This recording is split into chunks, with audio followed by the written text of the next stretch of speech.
Hi, my name is Kayla. I'm an integrative trauma and wellness practitioner, and today we're going to go through a somatic practice. If you're unfamiliar with what somatic work is, it's basically just an easy way to bring the mind and the body together and help that thought part of the brain start to plug into the rest of you. So it's really you communicating with yourself, or in a nicer, fancier way, you're communicating with your whole nervous system for self-regulation, which is pretty awesome.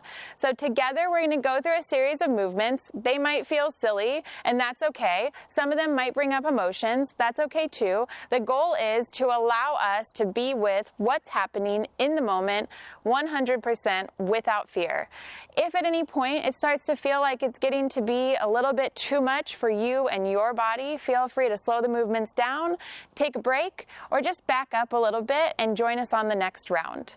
We're going to start today nice and simple. It's a mix of visualization with some body movement. It's called mud stomping, and mud stomping means that we're going to actually start to imagine that we're stomping through mud. So you're going to start slow and gentle. First, you're going to feel the way that it feels to lift one knee and then the other. And then you're going to start to see what it feels like to or push your weight a little bit more firmly into the earth beneath you.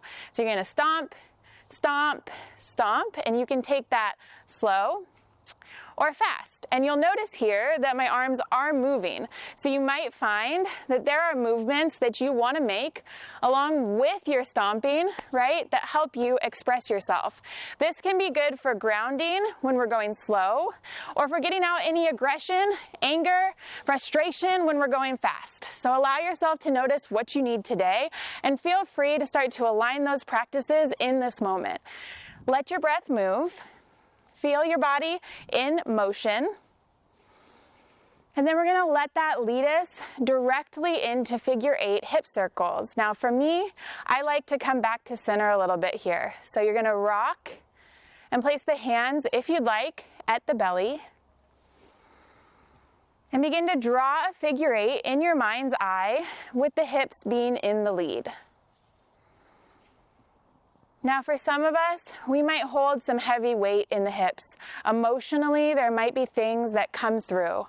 I encourage you to place a brace or a support line by holding on somewhere to the body that feels anchoring for you. For me, that's always at the center. Letting those knees bend, you can make the movements again, big or small, whatever feels right. And just remembering that that breath keeps flowing no matter what we're doing. Slow, gentle, and steady.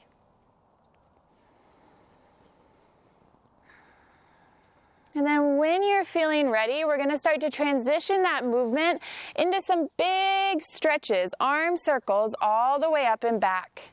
And if you'd like, you can kind of stabilize the legs here and start to open up through the front of the body. You can also bend at the knees as you open. Like you're scooping up anything that's bothering you and you're dumping it out. You can let the breaths be a little bit more targeted, like you're releasing.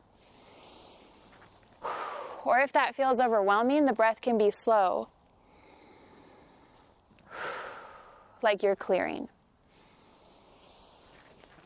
A couple more rounds at your pace. And if you want to remove the knee bend, you can.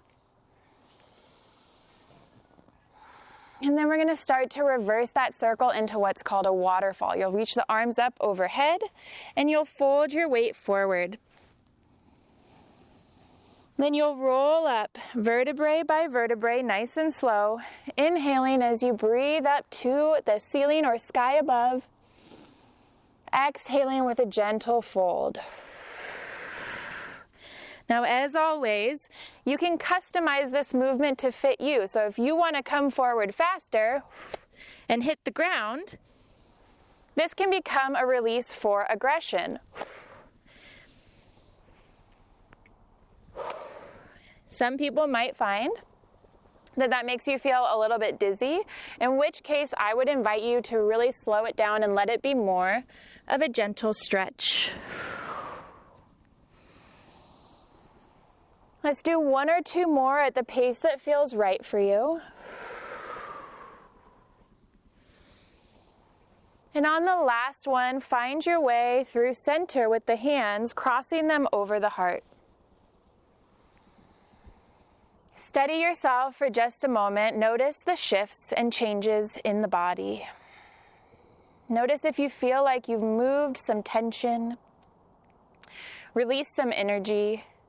And we're going to draw ourselves into the core. So you'll soften the knees, bring the feet about hips distance apart. Try to keep your hips driving forward.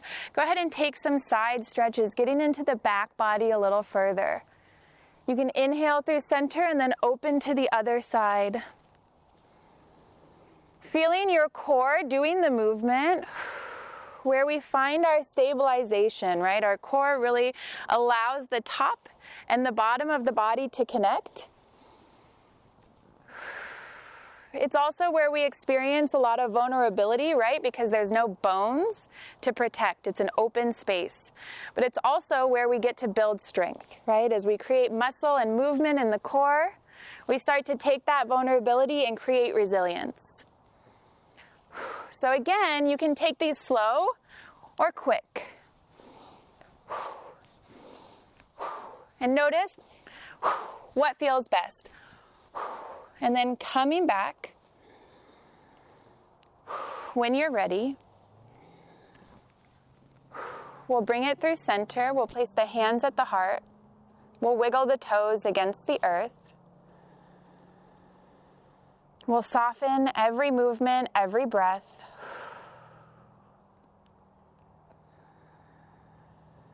You might notice that you want to come to complete stillness or have a light sway. Feeling through the crown of the head all the way down to the soles of the feet, rolling those shoulders away from the ears.